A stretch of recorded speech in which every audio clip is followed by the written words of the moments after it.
kusoo dhawaada barnaamijka connect with KC. barnaamijkan waxaynu ku wadaagnaa arrimaha ganacsiga ee ka hadalka u baahan sheekooyinka saameynta leh iyo ganacsiyada Soomaalida ee istaahila in la baahiyo. waad ku mahadsan tahay daawada ku xubnaanshiyaha barnaamijka ku xiran tahay. barnaamijkan waxaan toddobaadkii 2 jeer Isniinta iyo Jimcaha idin soo gelinaa oo idin ka soo gaadha barta aan ku leenahay YouTube-ka iyo qaybaha kale ee baraha bulshada ee uu connected case leeyahay.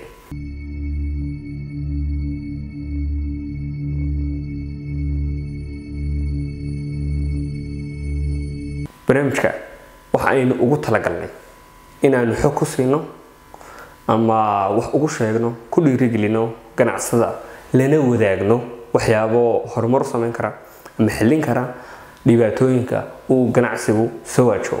barnaamijka maanta waxaan ugu talagalnay inaan idin kula wadaagno sidee loo sameeyaa miisaaniyadda ganacsiga ama shirkadda ee sanadlaha.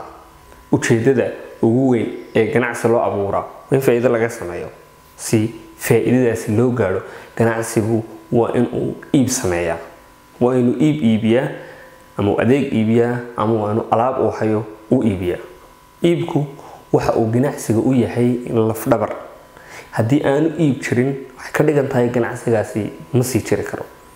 si haddaba aynu u ogaano iibka sanadlaha ah ee uu ganacsigaasi sameyn karo waa in la diyaariyaa miisaaniyad sanadeed ku xidhan ama sal uu u yahay qorshe 12 bilood ah ama qorshe 6 bilood ah ama qorshe sanad iyo badh ah ama qorshe 2 sano ah.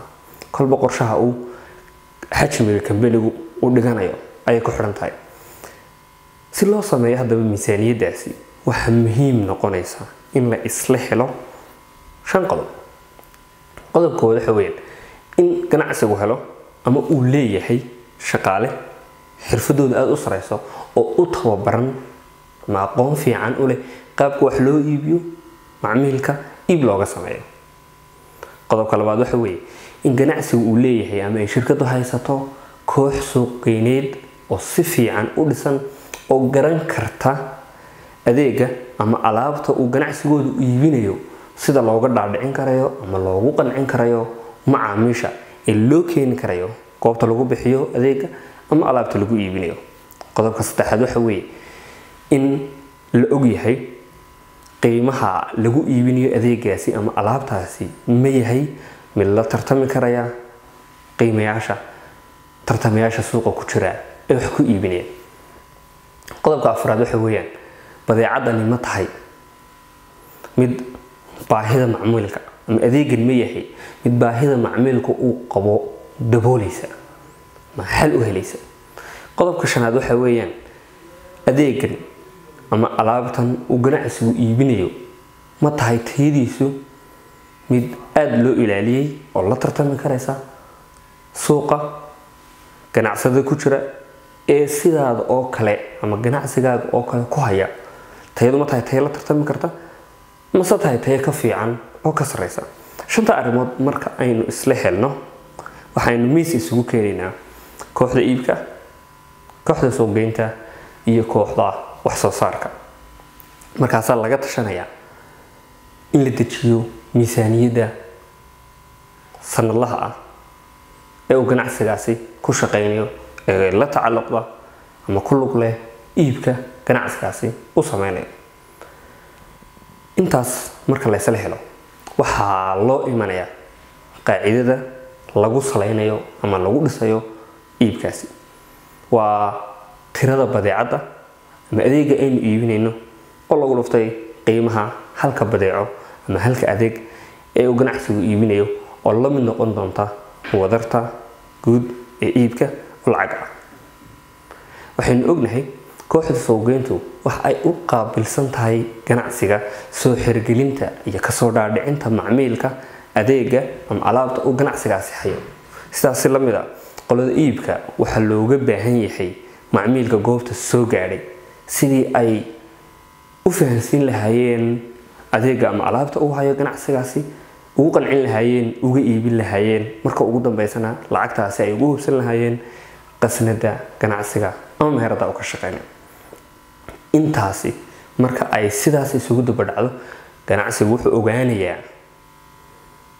wuxuu dhisayaa qorshihii miisaaniyadda halkaas ka bilaabmaysa sidaasaana lagu gaari karayaa targetka ama yoolka miisaaniyadeed oo ganacsigaas leeyahay.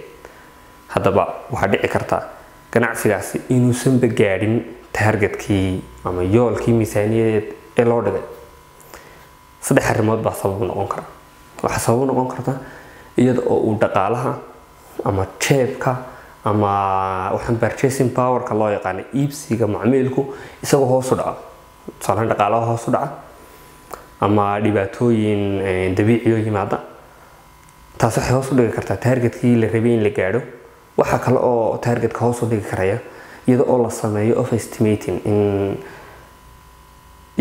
saadaalin aan sax ahayn lagu saadaaliyo iibka sanadka la rabo. Mas'uuliyadeedana waxa inta badan yeesha oo dhabarka urta maamulka ganacsiga ama shirkadaasi. Qodobka saddexaad waxa weeye iyada oo shaqaalihii aynu rabnay inay iibiyaan xirfadooda iyo dadaalkoodu ka hoos maro sidii loogu talagalay inay u iibiyaan adeega ama alaabta uu ganacsigaasi hayo.